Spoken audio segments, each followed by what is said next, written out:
Assalamualaikum warahmatullahi wabarakatuh. Selamat datang di Hyuyin Channel. Seperti biasa, kita akan membahas cerita tentang Bai Xiaojun di season yang keempat ini. Tak perlu berlama-lama lagi. Mari kita gaspol, Bang. Bai Xiaojun akhirnya menyelesaikan semua krisis yang dihadapi Sekte Penangkal Sungai. Dia sendiri sekarang adalah Patriark Dewa dari Sekte Polaritas Langit Berbintang Dao, dan telah menempatkan Sekte Penangkal Sungai di posisi sebagai penguasa mutlak dunia kultivasi Middle Reaches. Selain itu, ia telah berhasil meramu pil dewa untuk aliran roh Patriark yang berumur panjang, memberinya kesempatan yang sangat baik untuk mencapai alam dewa. Bai Xiaojun sangat puas dengan segalanya. Saat ini, dia berdiri di luar gua abadi, membelai kepala bruiser dan memandang sekte. Para murid masih sibuk dengan pekerjaan renovasi, dan bersemangat tinggi. Merasa lebih dari luar biasa, dia menjentikkan lengan bajunya, mengangkat dagunya ke atas dan bergumam, "Aku senang. Semua orang senang. Saya kuat. Sekte itu kuat. Ah, bruiser, kau tahu aku tipe orang yang suka pusat perhatian. Siapa yang bisa membayangkan bahwa nasib akan menuntun saya ke sini seorang patriark di usia yang begitu muda, aku sama sekali tidak tua." Dia menggelengkan kepalanya dan menghela nafas, merasa lebih bangga pada dirinya sendiri daripada sebelumnya. Saya tidak pernah ingin kembali ke Sekte Polaritas Langit Berbintang Langit, tetapi seperti yang Anda lihat, Patriark setengah dewa secara pribadi meminta saya untuk pergi. Sakit kepala. Aku juga seorang penatua di Hall of Steel Veins, yang merupakan hal yang sangat langka. Saya kira saya tidak punya pilihan dalam masalah ini. Semua teman lama dan teman perang saya ada di sana. Saya benar-benar harus menerima status saya. Bagaimana menurutmu, Bruiser? Kenapa aku hanya jenius seperti itu? Ai, sebuah kerutan tak berdaya perlahan menyebar di wajahnya. Bruiser mengerjap beberapa kali dan melihat sekeliling, hanya untuk menemukan bahwa mereka sendirian, mendorongnya untuk mendengus pelan. Lagi pula, Bai Xiaojun biasanya hanya bertindak depresi seperti ini ketika dia tahu orang-orang ada di sekitarnya untuk melihatnya. Ketika Bai Xiaojun melihat reaksi yang dia dapatkan, dia berdeham dan kemudian menendang kepala Bruiser. "Mainkan terus," katanya dengan tatapan tajam. "Kamu tahu apa artinya itu? Mulai sekarang, setiap kali Anda mendengar saya berbicara seperti ini, Anda harus bermain bersama. Itu akan membuatku lebih menyukaimu, oke?" Pada awalnya Bruiser merintih, tetapi kemudian dia dengan cepat mengubah ekspresinya untuk mencocokkan Bai Xiaojun. Ketika Bai Xiaojun melihat betapa sedihnya dia mengerutkan kening dan menambahkan beberapa kata lagi. "Tidak, itu bukan ungkapan yang tepat. Dengar, ketika kamu mendengar aku mengatakan hal-hal seperti yang baru saja aku katakan, kamu harus terlihat bersemangat. Menghela nafas dalam-dalam dan dengan makna. Buat seolah-olah Anda pasrah pada nasib yang benar-benar pahit." Setelah menerima beberapa petunjuk lagi, Bruiser akhirnya mendapatkan ekspresi yang tepat di wajahnya. Dengan itu, Bai Xiaojun memulai kembali dengan aktingnya, dan Bruiser ikut bermain. Hahaha. "Kerja bagus, Bruiser. Baiklah, ikut dengan ayah saat aku berjalan-jalan. Ingat, ketika Anda mendengar saya mengatakan hal-hal itu, segera berikan ekspresi itu di wajah Anda." Dengan semangat yang sangat tinggi, Bai Xiaojun memimpin Bruiser berjalan-jalan melewati sekte tersebut. Kemanapun mereka pergi, orang-orang yang mereka temui akan memberikan salam resmi yang penuh hormat. Setiap kali ada kerumunan yang cukup besar, Bai Xiaojun akan mendesah dan sedikit monolog. Murid-murid yang tidak tahu banyak tentang dia akan terkejut. Orang-orang yang mengenalnya, hanya akan menghela nafas. Ini bukan pertama kalinya mereka melihatnya bertindak dengan cara seperti ini. Bruiser bermain dengan sempurna, dan bekerja sangat keras untuk itu. Saat Bai Xiaojun menghela nafas, dia akan meraung dan membungkus dirinya di sekitar kaki Bai Xiaojun, matanya bersinar dengan tampilan yang nyaman. Seolah-olah dia berkata kepada Bai Xiaojun, "Ini hanyalah takdir Anda untuk menjadi jenius." Mereka yang melihat ini terjadi terkejut, dan banyak ekspresi aneh dapat terlihat. Adapun Bai Xiaojun, kegembiraannya meningkat dan dia menyeret Bruiser dari satu tempat ke tempat lain sepanjang hari. Semakin banyak orang yang memanggilnya sebagai seorang patriark, ekspresi yang lebih aneh bisa terlihat. Kenapa sang patriark bersikap aneh? Mungkin semua dewa seperti ini. Oh, kalian tidak tahu. Bai Xiaojun, patriark Bai selalu seperti ini. Anda hanya perlu terbiasa dengan itu saja. Bicara seperti itu mengikuti Bai Xiaojun kemanapun dia pergi di sekte. Keesokan harinya, antusiasmenya belum berkurang, dan adegan yang sama dimainkan lagi. Dia pergi menemui Bei Hanlai 3 kali, hampir membuatnya gila. Bei Hanlai akan selalu menyambutnya dengan hormat, dan kemudian dipaksa untuk mendengarkan desahan Bai Xiaojun yang tak ada habisnya. Pada hari kedua, Bei Hanlai memilih untuk pergi ke meditasi terpencil. Bai Xiaojun agak sedih dengan itu, tapi kemudian dia pergi mencari Sangguan Tianyu. Bahkan, dia pergi menemui semua orang yang dia kenal di divisi Stream Roh. Setelah itu, dia pergi ke divisi aliran darah. Dengan cara itulah 3 hari penuh berlalu, sampai semua orang di Sekte Penangkal Sungai datang untuk sepenuhnya memahami kepribadian Bai Xiaochun. Senyum masam terlihat di mana-mana, dan banyak orang mulai menghindarinya begitu mereka melihatnya di kejauhan. Lagi pula, dia tidak tampak seperti Patriark Dewa. Bai Xiaochun tidak berkecil hati. Sebenarnya, dia menjadi lebih fokus. Bahkan, dia baru saja memutuskan untuk melihat secara spesifik mengapa Bei Hanlai berada dalam meditasi terpencil ketika Song Junwan akhirnya merasa cukup. Bergegas marah, dia menegurnya naik dan turun sampai dia akhirnya menggosok hidungnya dan menyerah pada bertindak seperti seorang patriark. Yang kulakukan hanyalah mendesah dan mengatakan beberapa hal. Ah, terserahlah. Saya kira jika saya bahkan tidak diizinkan untuk menghela nafas, saya hanya akan pergi ke meditasi terpencil. Bagaimanapun, dia akan berada di Sekte Polaritas Langit Berbintang segera, dan tidak ada yang akan peduli jika dia berkeliling menghela nafas. Dipenuhi dengan aspirasi untuk apa yang akan datang, ia bermeditasi. Untuk satu hal, dia perlu menunggu sampai Patriark Spirit Stream mencapai terobosannya. Dan juga, dia masih belum menstabilkan basis kultivasinya setelah terobosannya baru-baru ini. Dan kemudian ada kodeks kematian. Setelah menguasai tulang kematian, dan telah mencapai terobosan, dia sekarang dalam posisi untuk menembus belenggu keempat tubuh manusia. Begitu itu terjadi, dia tahu bahwa kekuatan tubuh kedagingannya akan meningkat. Yang paling penting dia akan bisa mengolah bagian akhir dari kodeks kematian. Darah abadi. Darah yang tidak mati adalah esensi sejati dari kodeks kematian. Jika saya berhasil dengan itu saya tidak akan selalu benar-benar mati, tapi saya pasti tidak akan mati dalam waktu dekat. Dengan pemikiran itu di benaknya, ia mulai bekerja. Setelah duduk dengan kaki menyilang, dia menyalurkan indranya ke dalam kekuatan spiritual yang mengejutkan dari langit dan bumi yang mengalir melalui dirinya secara konstan. Itu hampir membuatnya merasa seolah-olah dia adalah bagian dari dunia di sekitarnya. Setiap langkah yang dia lakukan bisa dipenuhi dengan kekuatan surgawi, dan setiap napas yang dia ambil bisa bergemuruh seperti guntur. Jadi seperti ini rasanya menjadi Deva. Ini benar-benar berbeda dari tahap Naschen Soul. Transformasi yang lengkap. Semakin dia memeriksa basis kultivasinya, semakin bersemangat dia. Lebih jauh, dia bisa mengatakan bahwa setelah menjadi dewa, umur panjangnya telah tumbuh jauh lebih kuat. Aku ingin tahu apakah aku bisa hidup selama 5.000 tahun sekarang. Pikiran itu membuatnya bersemangat, dan dia mulai melakukan beberapa perhitungan, tetapi segera kecewa menyadari bahwa dia mungkin tidak bisa mencapai 5.000. Saya masih sangat jauh dari tujuan saya untuk dapat hidup selamanya. Setelah memeriksa basis kultivasinya sedikit lebih lama, ia tenggelam dalam kesurupan dan mulai bekerja pada kekuatan tubuh kedagingannya. Suara retak bisa terdengar di dalam dirinya, yang datang dari tulangnya. Kekuatan ki dan darahnya meletus menyebabkan udara di ruang meditasinya yang terpencil berputar dan berubah ketika sebuah pusaran muncul di sekelilingnya. Berdasarkan fluktuasi, Bai Xiaochun yakin bahwa dia bisa merasakan belenggu keempat. Rasanya sama seperti 3 belenggu sebelumnya. Meskipun sensasinya tidak terlalu jelas, dia yakin bahwa sesuatu seperti gunung yang besar membebani dirinya dengan berat. Tiba-tiba, dia merasakan dorongan untuk menabrak gunung itu. Dengan mata melebar, dia berteriak, sudah waktunya untuk mematahkan belenggu keempat. Tak seorang pun kecuali Bai Xiaochun bisa mendengar suara gemuruh-gemuruh yang memenuhi dirinya. Itu melampaui guntur surgawi saat bergema di sekujur tubuhnya, menyebabkannya mengguncang tempat dia duduk, pembuluh darah biru menonjol di leher dan wajahnya. Itu benar-benar terasa baginya seperti ada gunung besar menekannya. Menggunakan kekuatan tubuh dagingnya yang luar biasa, dia mendorong kembali ke gunung itu dalam upaya untuk mematahkannya. Kekuatan ki dan darah melonjak di dalam dirinya, dan ketika suara gemuruh semakin kuat, dia berteriak, hancurkan. Pada titik itu, gunung tak terlihat yang merupakan belenggu keempat dari tubuh manusia hancur. Tiba-tiba, dia merasa lebih ringan dan lebih bebas, seperti kuda jantan liar yang tidak terluka dan dibiarkan bebas. Tidak ada batasan atau batasan lagi, yang memungkinkan ki dan darahnya mengalir kuat dan keras. Ruang meditasinya mulai bergetar, dan di baliknya, Sekte Penangkal Sungai secara keseluruhan. Kekuatan tulang kematiannya tidak bisa lebih tinggi. Itu melonjak melalui dirinya seperti air banjir, mendorongnya, menjerit, sampai dia menyadari bahwa dia akan menembus level unding bones. Dia benar-benar telah mencapai puncaknya. Seperti kata pepatah, ketika seseorang fokus dan bekerja keras, nasib baik pasti akan menyusul. Pada titik ini, mnemonik untuk darah abadi tiba-tiba muncul, seolah-olah itu telah dicap dalam jiwanya dan menunggu saat ini. Ketika dia pergi bekerja dengan mnemonik, kekuatan yang tersisa dari rambut darah celestial mulai bergerak. Getaran melewatinya, dan dia tampak layu, tumbuh sangat kurus hanya dalam beberapa napas waktu. Jika dia tidak siap untuk hasil ini, itu akan menjadi ketakutan besar. Ini akan membuatku mati sampai mati. Dia segera menghentikan operasi darah abadi.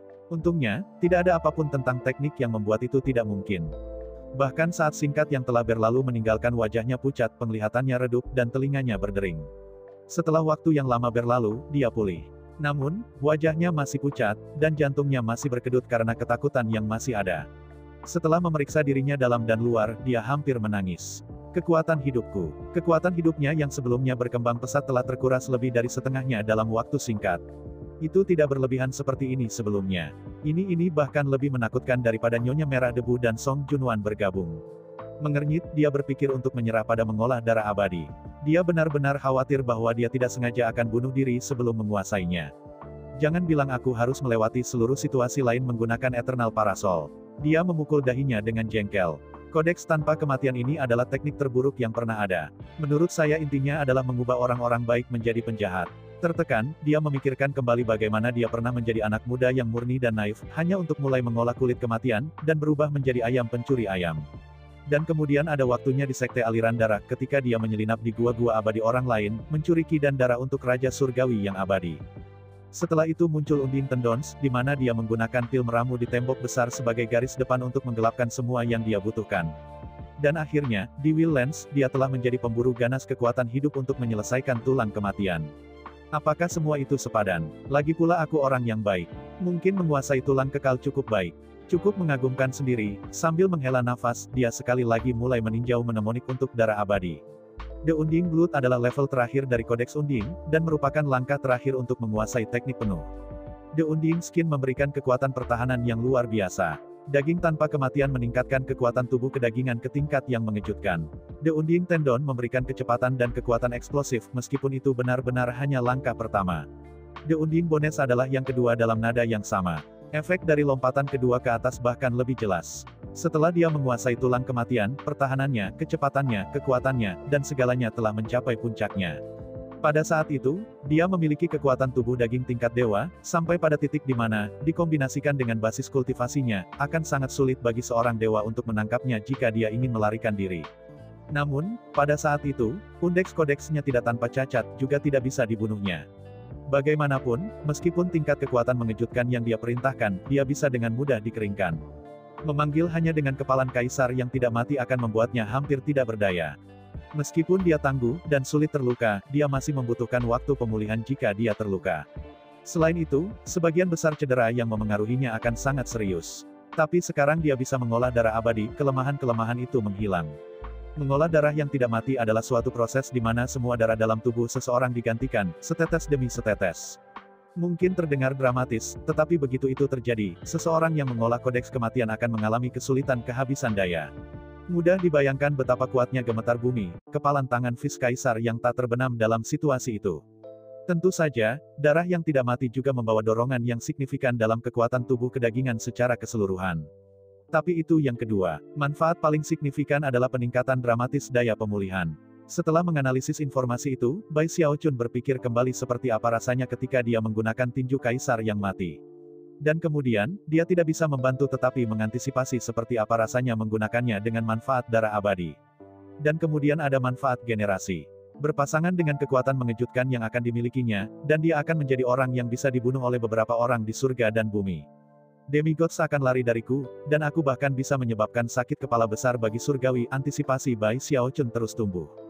Jika dia bisa mengatasi kesulitan yang datang bersama dengan jenis kultivasi ini, maka suatu hari, dia benar-benar akan mati.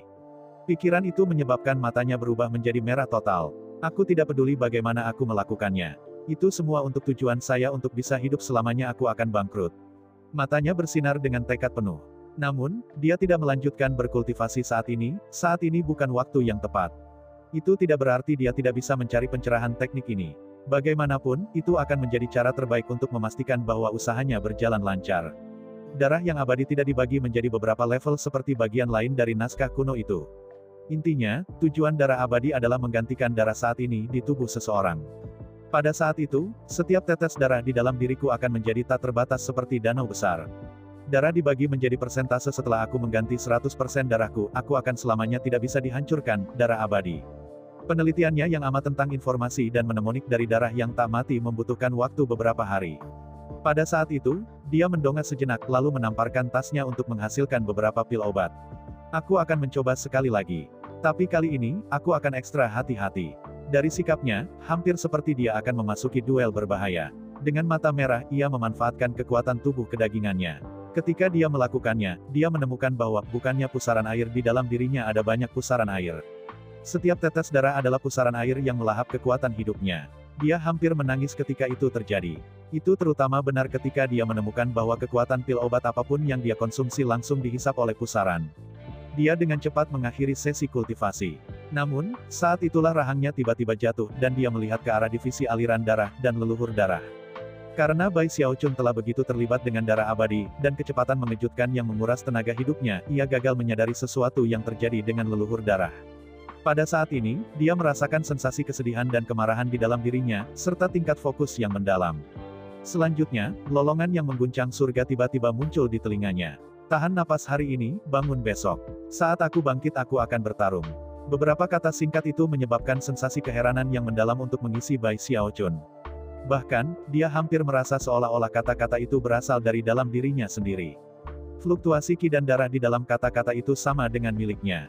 Siapapun yang mengucapkan kata-kata itu juga membuat undeks kodeks. Leluhur darah. Ini adalah pertama kalinya dia bisa merasakan emosi dari leluhur darah, terlepas dari kenyataan bahwa dia telah mengambil kendali tubuhnya pada beberapa kesempatan di masa lalu.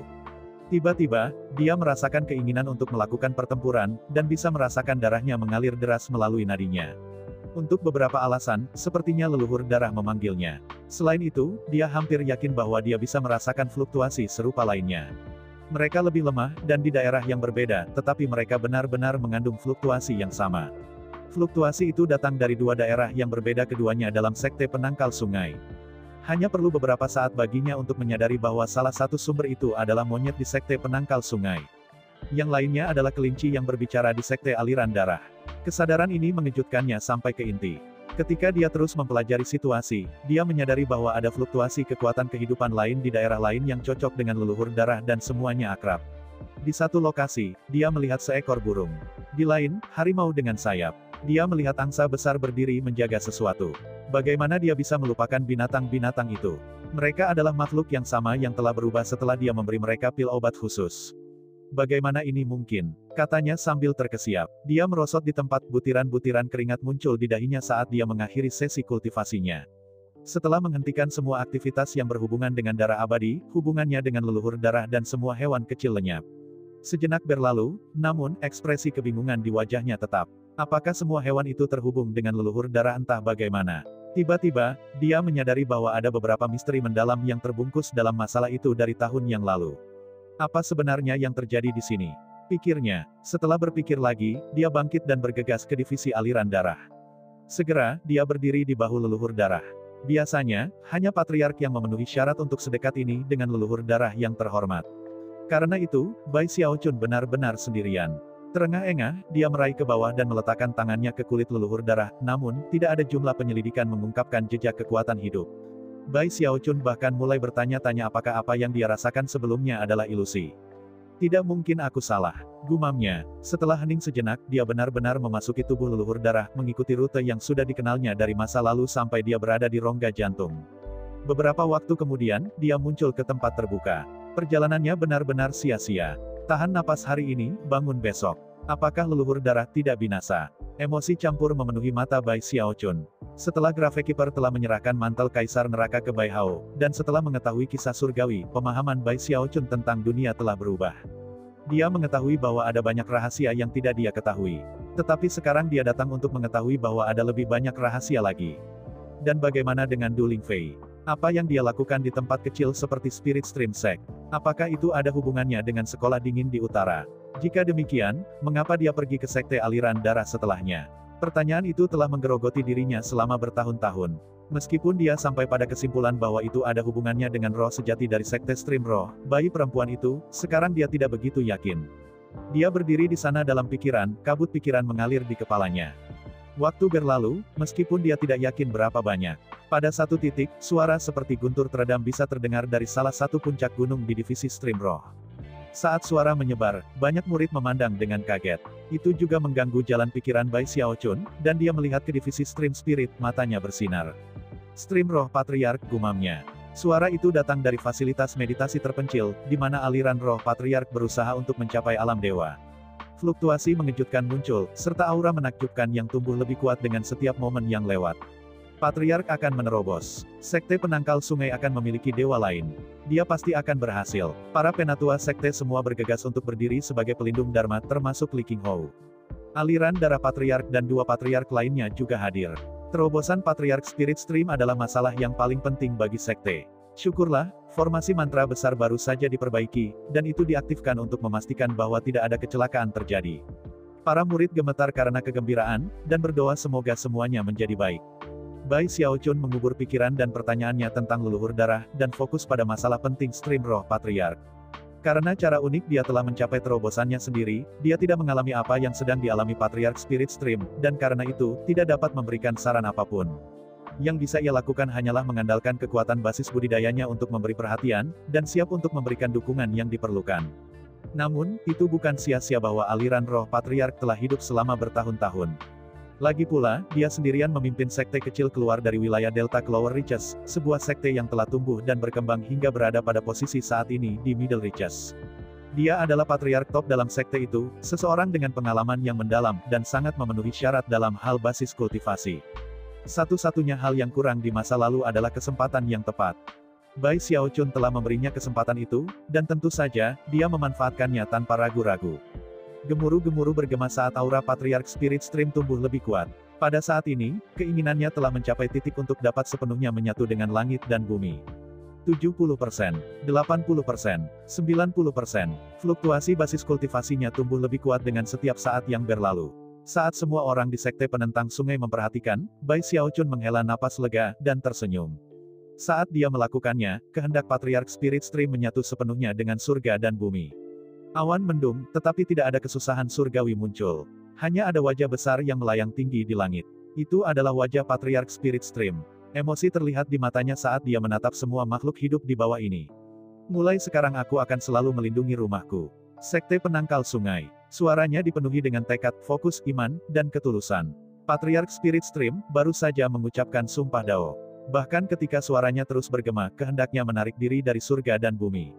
Dia hanya dewa mortal Dao, tetapi dengan persiapan ekstensif yang telah dia buat selama bertahun-tahun, dia sekarang melampaui level itu sejauh ini.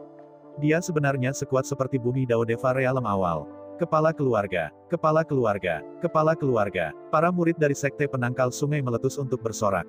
Dan mereka bukan satu-satunya. Para tetua jiwa Naschen bergabung, seperti halnya para leluhur dari divisi darah pil, dan aliran mendalam. Kemudian, ekspresi penghormatan muncul di wajah mereka ketika mereka menggenggam tangan dan membungkuk dalam-dalam. Saya ucapkan banyak terima kasih kepada teman-teman yang telah menonton. Untuk part selanjutnya akan dilanjutkan nanti. Mohon ditunggu.